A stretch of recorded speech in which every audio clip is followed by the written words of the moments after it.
दरम्यान पुणे स्वारगेट अत्याचार प्रकरणामधील आरोपी दत्तात्रय गाडे हा घटनेनंतर शिरूरच्या घुणाट या गावी फिरत होता।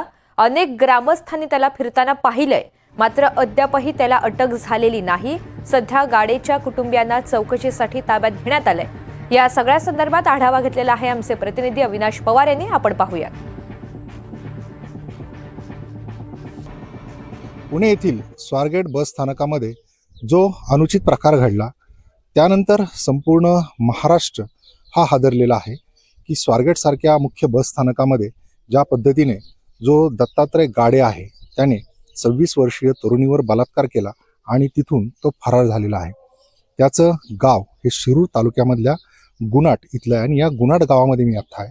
ज्या ठिकाणी हा दत्तात्रय गाडे राहतो ते ठिकाण हे आहे। आजी, ते दत्तात्रय गाडेचं घर कुठे? आता तुम्हाला दाखवलं नाही एकदा ती मागली। हा का? इथं कोण नाही का आता त्यांचं? पुण्याला नेले त्यांना सकाळी। ते पोरगा कसा होता तो वागायला? चांगला आहे पोरगा। पोरगा हा चांगला आहे पोरगा वागायला। हा. पण आता काय त्याच्या वाळा आलाय पांडुरंगाला माहिती। तर आपण पाहिलं की या ठिकाणी पोलीस आले होते। त्यांनी इथं सगळी चौकशी केली आणि या दत्तात्रय गाडेचा जो भाऊ आहे त्याला ताब्यात घेतलेला आहे आणि ही सगळी पोलिसांची चौकशी सुरू आहे।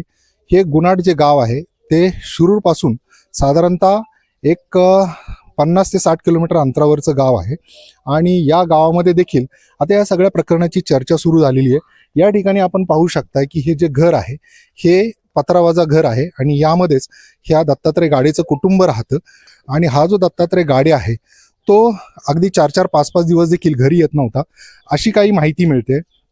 ज्या दिवशी घटना घडली त्या पहाटे हा गुन्हा केल्यानंतर तो इथे येऊन 11 ते 11:30च्या दरम्यान काही काळ राहिला।